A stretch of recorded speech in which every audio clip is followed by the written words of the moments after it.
it's really the exposed irrigation pipes that are at greatest risk with these type of temperatures. It's not the pipes in your house. You got to really get down into the teens for multiple hours to threaten house pipes. As long as the power doesn't go out, that's the way it plays out. You've got to get temps in the teens and under normal circumstances to have house pipes threatened. So really temps in the 20s, it's the exposed PVC pipes, any exposed pipes, those are the ones that you want to make sure are wrapped. And then we do rebound Friday afternoon, but only into the 30s to near 40 for a high temp. Okay, so that's the temperature part of what's on the way. Here's the winter weather part of it. And you've got all this winter storm wrapping here across the southern plains, northern Texas into ice, sleet, freezing rain. Closer view of Texas right now. Victoria 70, San Angelo 31, with ice and sleet falling right now. We've kind of been keeping an eye on this part of Texas. This is where you have so much of the wind energy produced. If those blades get ice on them, their ability to make power may be impacted. So it's just kind of something we're keeping an eye on right now out there. Abilene's at 26 with snow falling. You get up from Abilene up to Wichita Falls, you could end up with a foot of snow before this is all said and done. Winter storm warnings, the pink, extend into central Texas, include Dallas, San Angelo, Austin, San Antonio, Waco. Houston area, we are under a winter weather advisory. So that goes into effect 2 o'clock Thursday afternoon and lasts until 9 a.m. Friday morning. That's the window most likely to see icing in here if we're going to get it. I think that going into Thursday morning, tomorrow morning, you will see icing up in Bryan College Station, and they're under that winter storm warning up in Bryan and College Station. I think they will see significant travel impacts up there with roads, and because of that, they've canceled classes at College Station for tomorrow. They've also canceled classes at the University of Texas just to keep the kids safe. How much ice could we see in this part of our viewing area? From the I-59 corridor and north and west, 1/10 of an inch or so. Maybe more of that, Brenham to Navasota to Huntsville, maybe a little bit more than 1/10, which isn't a lot. But if you get 1/10 of an inch of ice on a high bridge or overpass, it can stick and it can cause icy bridges and overpasses. So that's the threat as far as travel goes as we head into Thursday afternoon, Thursday night, and into Friday morning. Impacts in central Texas, north Texas are significantly greater. Major ice impacts here from north of Austin to Waco to Abilene to Graham to Dallas to Sherman. Maybe 1/4 inch of ice or more, and then on top of that 1, 2, 3 inches of snow or more. So you will see a lot of road closures here tonight and tomorrow as the snow continues to fall up in that area. And Dallas, pretty soon it's going to change over from cold rain to sleet and snow. That will happen over the next couple of hours up in Dallas this evening. Here's a closer view of how our precipitation goes locally. So here we are going into Thursday morning at 10 a.m. Cold rain, Tomball, Bush, Pearland. Sleet, College Station, Brenham, Navasota, maybe almost up to Huntsville. We go into noon.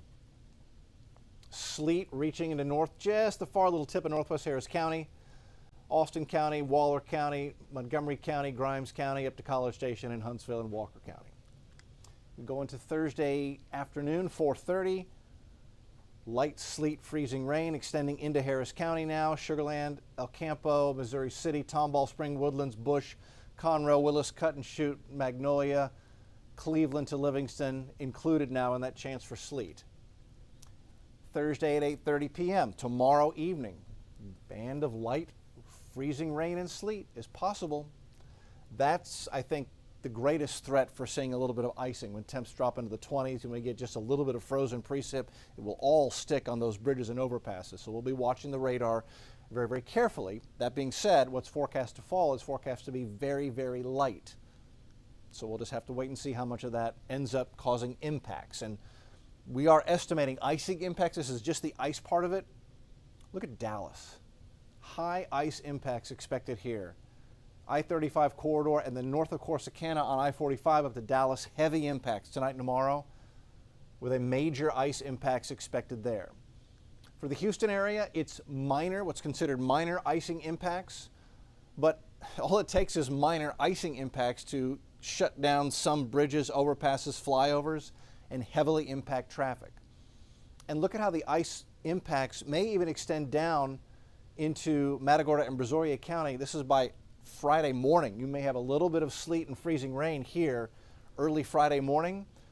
So I would urge you both tomorrow morning, Thursday morning, and Friday morning. We're on the air 4:30 to 7 tracking it all, so you don't get caught off guard out there. I don't want you heading out into this and get caught in some sort of icy bridge situation. Snow, that's across North and West Texas. It will be on top of the ice in Dallas and up and down the I-35 corridor. So you get, a quarter to a half inch of ice on the road, then 2 to 3 inches of snow on top of that. Impossible to travel on. This is midday on Thursday. And so how much snow are we forecasting up here? Well, pretty good bunch. Wichita Falls could see the 6 to 12 inch rain, almost a foot of snow in some places there to Oak City. Dallas, you're in the 1 to 3 inch range for Dallas snow. Waco could see an inch of snow. But again, this is just the snow. There's also ice underneath all of this. So I-20 Dallas to Abilene, on off to Midland, that is not going to be a good place to be traveling tonight, tomorrow, and tomorrow night. So for Houston proper, this is our forecast for Thursday. 80% chance for cold rain tomorrow morning, 8 a.m. By noon, I've got a 60% chance for rain, maybe beginning to transition to a frozen mix, especially just north and west of the Houston area, and then including the Houston area, 40% chance for frozen mix going into 5 o'clock, and that will extend into Thursday night and into early Friday morning when we've got a good chance for rain and sleet, even into early, the wee hours of Friday morning. So there's Thursday, very interesting day tomorrow. Friday, we drop into the 20s area-wide. That's the coldest morning. That's when you want to make sure everything is protected. We rebound to 42, maybe, and then back to a light freeze Saturday morning. Saturday, we spend most of the day in the 30s and 40s, maybe just touching 50. Sunday is cold again, just above freezing in Houston proper. Northwest counties get a light freeze Sunday morning, highs in the mid-50s, and then we get above freezing but stay cool Monday, Tuesday, and Wednesday. That's the way everything stands right now, with that cold Arctic air mass just off to the west and northwest of southeast Texas and the Houston area right now. We expect that leading edge of that front to be entering the Houston metro area right around news time tonight at 10 o'clock, so I would encourage you to join us at 10. We'll have everything updated. We'll be digging into the temperature, where the snow is falling, where the ice is forecast to fall. Models will be updated at 10 o'clock as well. Should be an interesting show. So our next live update is at 10 o'clock on the TV